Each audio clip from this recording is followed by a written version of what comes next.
ladies, gentlemen, and honourable guests. I'd like to start off just by saying I've been absolutely amazed at the incredible energy in this room and the positivity.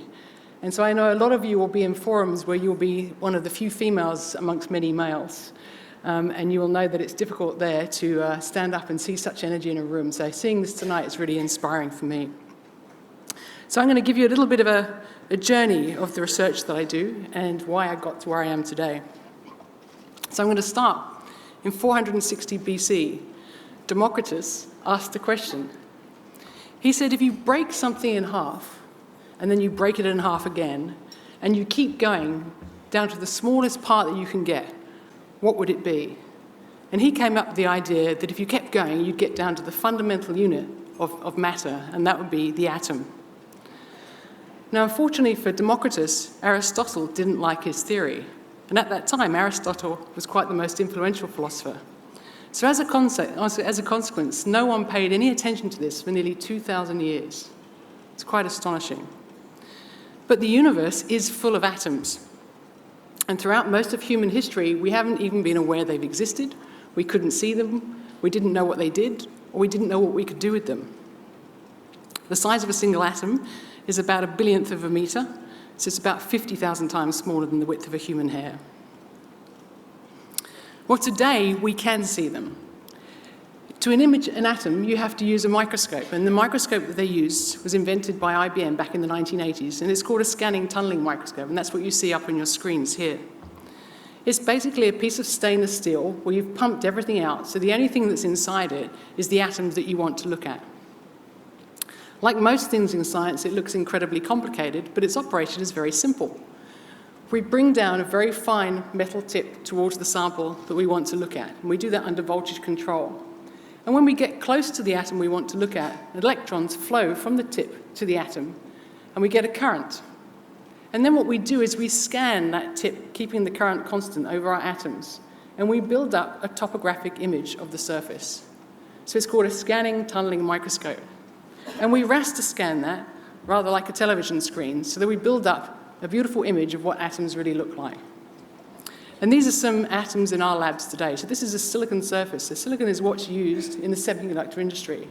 And you can see this beautiful periodic array of atoms on the surface. Now, one of the amazing things about this microscope is it won the Nobel Prize within 4 years of its invention. And the reason for this was it was for the first time we could actually see atoms. And what we learned from this technology is that the atoms on the surface there actually arrange themselves very differently to the atoms in the bulk. So until recently, we do X-ray diffraction studies, and we found there was a certain periodicity in the bulk. But if you cut the top layer of atoms off, the atoms on the surface rearrange to lower their energy.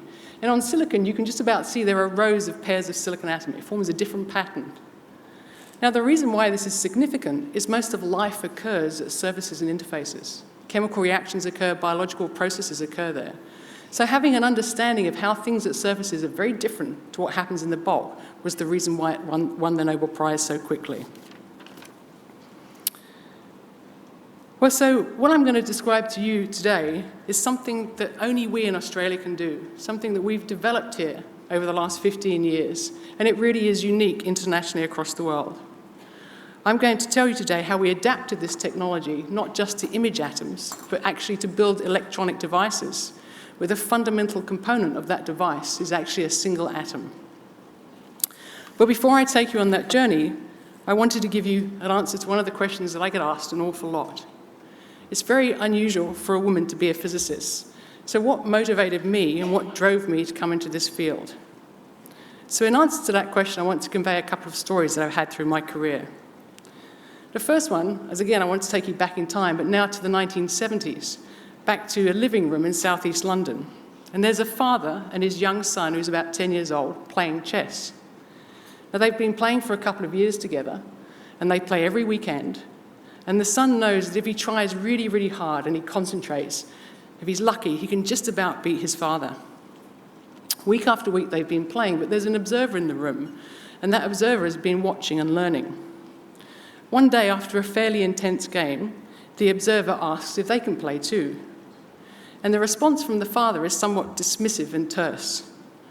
And when I tell you that that observer was me at the age of 8 years old, you might understand his reaction. a girl playing chess. Well, he indulged me and he played me a game. And it was one of those points in my life that probably did change my life. I remember having watched this game with my brother. I was in the zone, I was focused. Whereas he, on the other hand, thought this was going to be a bit of an easy game. So he was chit-chatting away to my mother, not paying much attention. And after a few moves, he saw that I took a piece, and I remember seeing his eyes flicker. About 20 minutes later, suddenly he was fully focused on the board with me. And 25 minutes later, I checkmated him.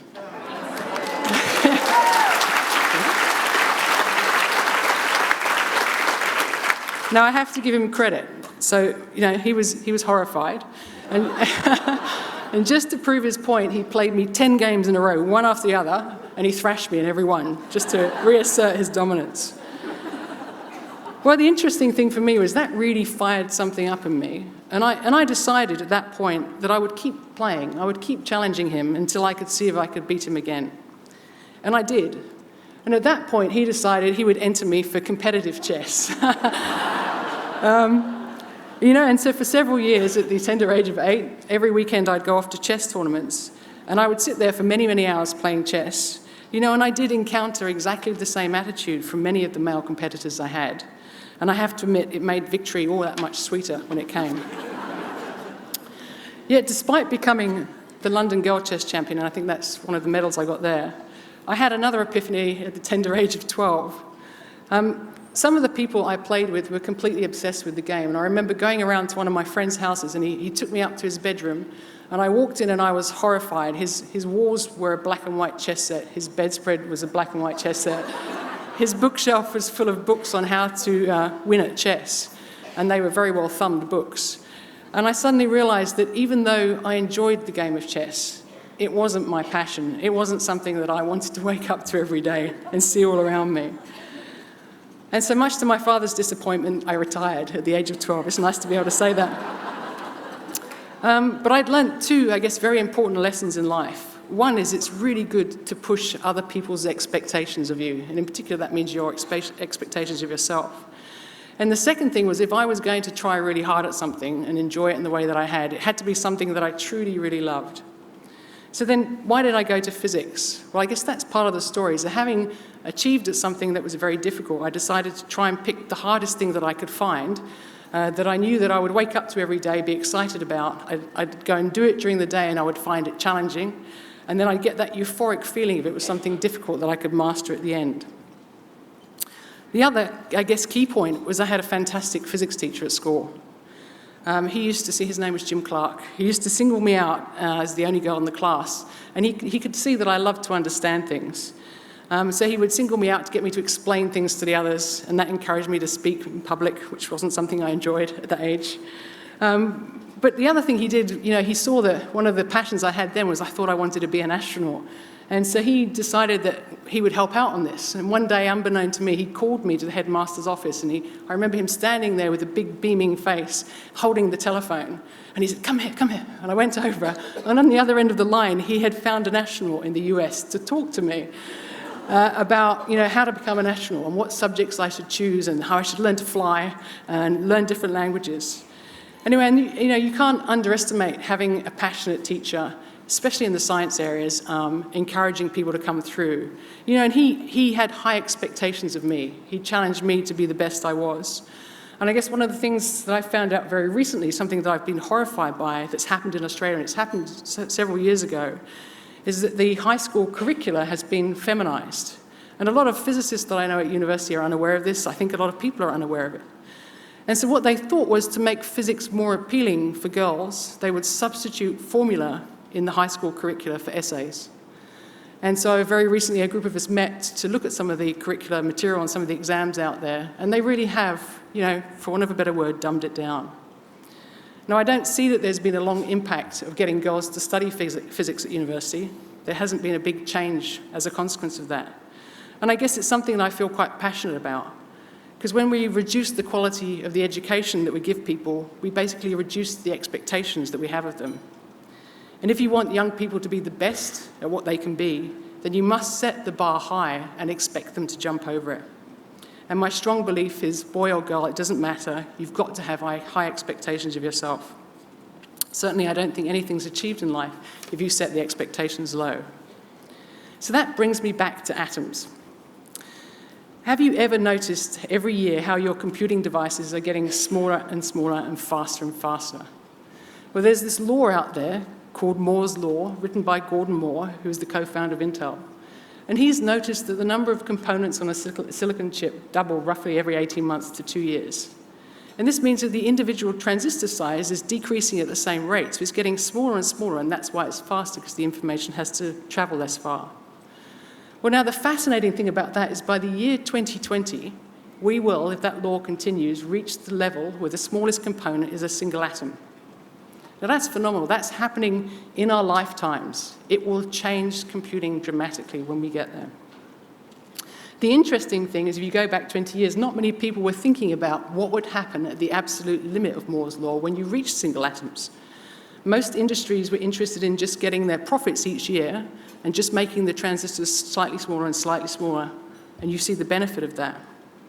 Well, it was at that time that I was in Cambridge, and I had one of the passions I'd learnt there was to design and fabricate and make electronic devices. And I suddenly realized that the technology to image atoms existed, and the technology to fabricate in all 3 dimensions existed, but no one had ever put them together. And so I had this seeding passion to try and do this. And at the same time, believe it or not, a theoretical proposal came out from Australia that said, if you could build a certain type of computer called a quantum computer, you needed to be able to image and manipulate and create things at the atomic scale. So as a consequence, in 1999, I came to Australia and I set up a team that is unique. It was unique then and it remains unique, of the only people in the world that can make atomic scale devices. And we adapted the scanning tunneling microscope that I showed you before, not just to image atoms, but to manipulate them. When we proposed those ideas, ironically, it was senior scientists at IBM that said, well, you know, it's a nice idea, but there are many reasons why this is not going to work. And in fact, they laid out 8 technical challenges in a paper of things that had never been done before. And so the consensus view was in the scientific community that the chances of getting through all of those 8 hurdles was pretty near impossible. On top of that, you had to work with 2 different technologies. So not only did you have to manipulate the atoms, you had to encapsulate them in 3 dimensions. You had to grow on top of them with a crystal growth technique. And so what you see here on the left-hand side is the crystal growth system, and on the right-hand side is the atomic manipulation microscope. And ironically, even though they're both stainless steel ultra-high vacuum systems, they have very different technologies. The crystal growth system in particular has lots of pumps on it, which makes the whole thing vibrate. And then you're connecting that through stainless steel to something where you're trying to image individual atoms. And so that was a huge challenge. No one had achieved it. And at that time, I decided that, I reckon we could do it in Australia. And so we designed a system working with 2 different German companies.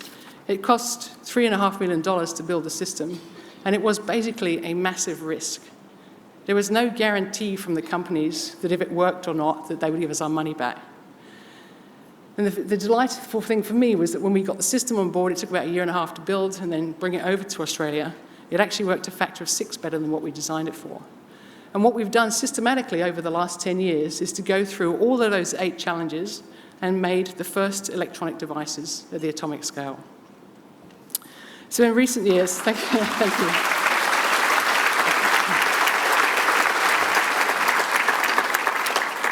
So in recent years, we've built the smallest transistor that had 7 atoms. We found that we could build a single atom transistor. So you could, in the middle there, you've got literally a single atom between 2 leads that can connect to it. And then you could also make very thin, narrow wires. So they're basically 2 atoms wide, and they carry current much like copper. Well, these achievements have been published in all kind of usual scientific places, but they've also made it into the Guinness Book of Records.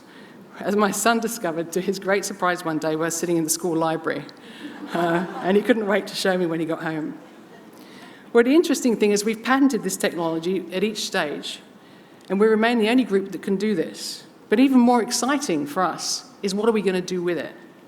And what we're going to try and do with it is we're going to build the next generation of computers, where the functional component is a single atom, and we're going to start to harness the power of quantum physics. So this is what we're calling our quantum integrated circuit. We have 10 atoms in there, and what we've done is basically gone through and proved that we can make each various stage of those atoms It's the first quantum integrated circuit, and what we're going to do eventually is use the quantum power. So to give you an idea what is a quantum computer, a classical computer is very fast, but it does one thing after another. So if I'd written down a telephone number on a piece of paper, a classical computer would go through the directories and it'd look through all the A's and all the B's and all the C's, and eventually it would find the answer. If I wanted to do that faster, I'd have two computers, one looking between A to L, the other between M to Z. If I wanted to go faster still, I'd put three computers. The difference with the quantum computer is it looks at all the numbers at the same time, and it tells you the answer instantaneously. So it's called an exponential speed-up in computational power. The significance of this for Australia shouldn't be underestimated. There is an international race to build one. The field is incredibly competitive. It's nicknamed the space race of the computing era. And it's predicted that 40% of all Australian industries will be impacted if we realise this technology. Most excitingly of all, though, is because of our unique approach and our competitive edge, we've recently been described by a US funding agency as having a 2 to 3 year lead across the rest of the world. So it's nail-biting, it's exciting, and above all, it's happening here in Sydney. So it's a fact that I'd like to reflect on in my closing comments as why I came to Australia. So in my career, I had terrific experiences in Cambridge.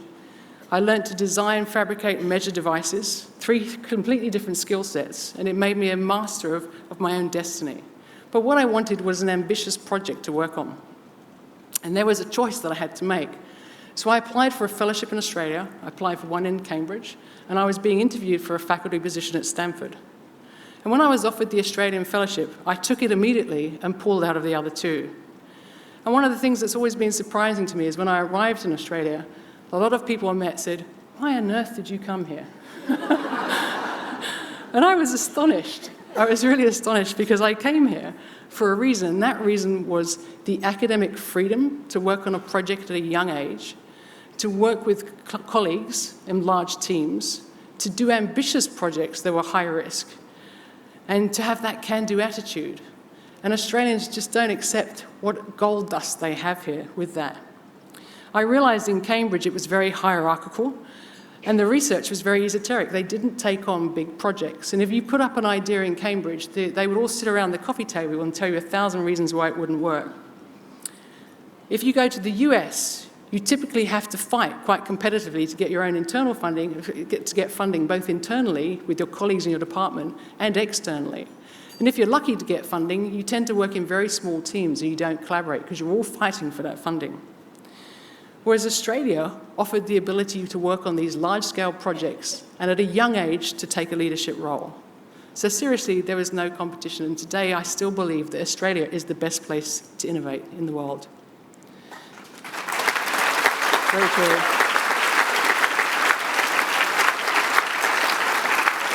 So we do attract some of the best people from all over the world to work here, and we have leading international science, and we take it for granted. So our challenge going forwards is now how to create the environment and the opportunities in the industries to keep them here. I think it's fair to say at present, Australia trains the rest of the world in quantum technologies. But something's happening internationally that we've got to be aware of. The UK government has recently put in £270 million into quantum technologies, the Dutch government 300 million euros. And now there's a massive challenge for Australia going forwards. How are we to benefit from the technologies that we've developed here to translate that transformational research to building high technology industries of the future in Australia? We have a focused goal of building a prototype system here in Australia, and we're attracting funding from all over the place, including the Commonwealth Bank. We're negotiating with other major computing companies, communication companies, and aerospace industries, both here and abroad. But whilst we're leading the world in quantum information, there is no mechanism to scale what we've achieved here to translate it industrially. And we are at risk of that technology being transferred overseas, with little long-term benefit for Australia. So given the importance of the information technology industry and its relevance to so many other industries, such as the finance industry, health industry, transportation, logistics, for the computer industry, for machine learning on big data and data security, it would seem natural for Australia to get behind this investment. And so for me, this is the next big challenge in my life. It's not one of quantum physics, although I will keep doing that because I love it, but it's a way of working with the Australian government and industries and abroad to establish a high technology quantum industry here in Australia. to back your best and brightest, and to ensure that Australian innovation stays here in Australia.